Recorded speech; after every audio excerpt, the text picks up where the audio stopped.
Please give it up for Kyle Kempers. Yeah!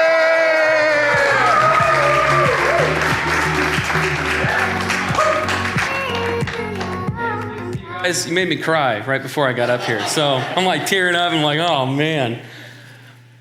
Well, it was December 22nd of 2019. It was 1 p.m. in the afternoon. And it was the third service of our Christmas Eve services at Restoration here.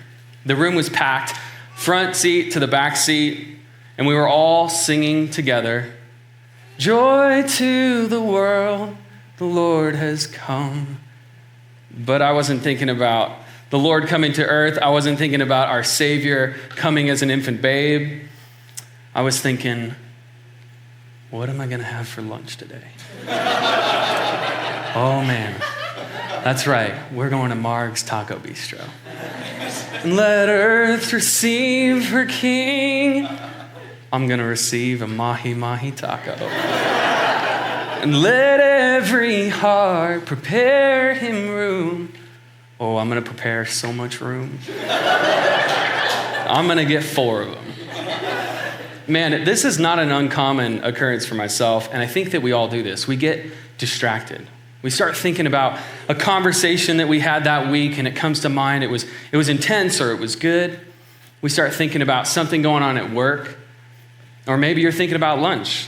I know I am. Just started talking about Marg's Taco Bistro, and if you haven't been there and you decide to go there for lunch after this, you'll probably see Michaela and I there.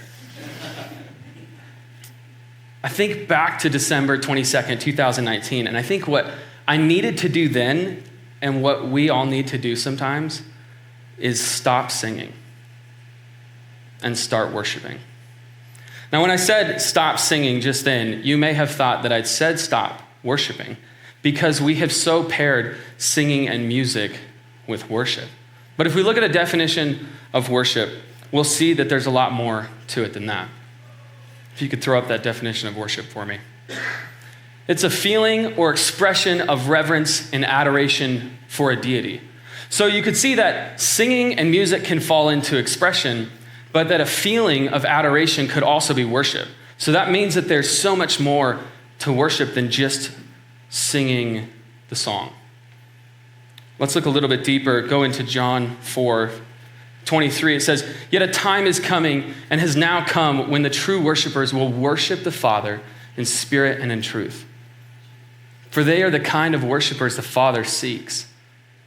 God is spirit, and his worshipers must worship in the spirit and in truth."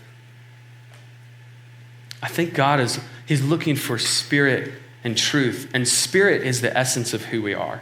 It's our character makeup. It's us. And truth is our honest admission of reality. It's where we are at, what we're going through, and what we need.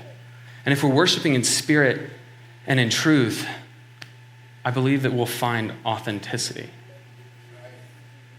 It's easy to talk about spirit, and it's easy to talk about truth, and we could talk about it for a long time because I get really excited about these things. I've been doing worship my whole life. I love the study of worship, but I think that we need practicals. I don't know about you, but even for myself, I need practicals, things that I can do that help me worship.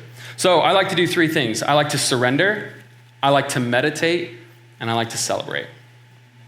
The first one is surrender. This one's pretty practical, but I like body language that helps lead my heart and my mind in worship.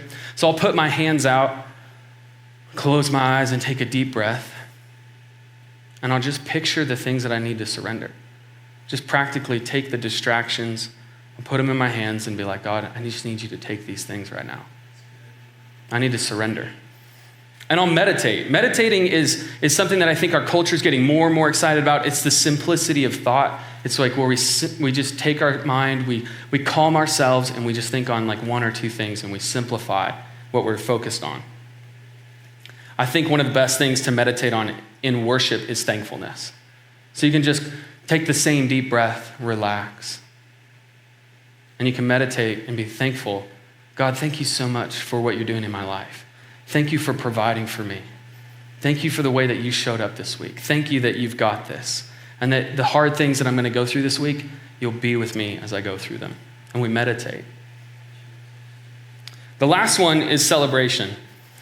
I was thinking about this week, and I think it's ironic that celebration seems to be one of the harder things for us to do here in worship. Like when you get into a church and someone starts celebrating, it's almost awkward. Like that person that was like really excited to worship, and you're like, okay, no, I'm not that excited. But in culture, we celebrate naturally. If you think about your favorite football team, they cross the goal line in the remaining seconds of the game, and everybody in the room celebrates. Your hands go up, and you just start to cheer, and you get excited. Our God is really good, and he's worthy of our celebration.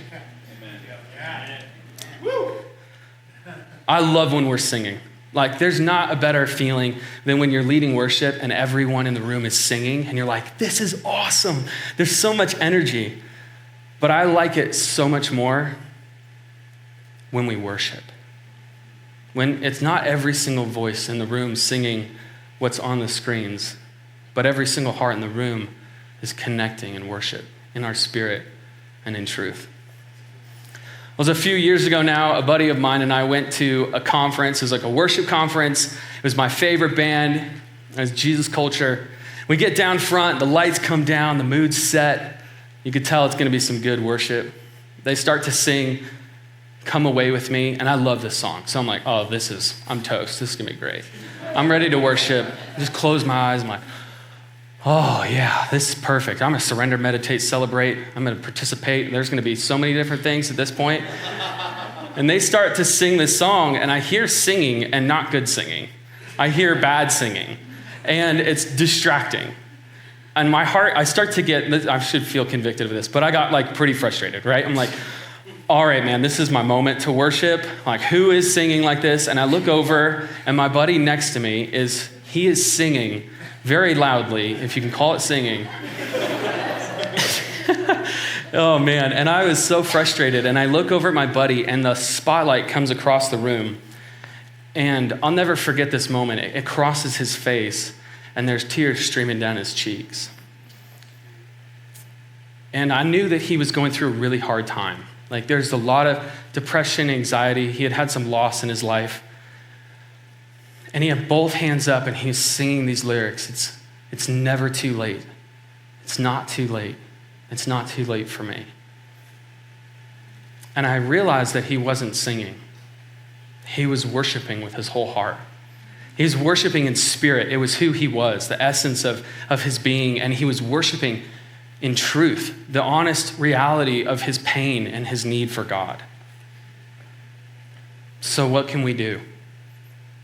I think we're going to get an opportunity later. I know there's a couple songs.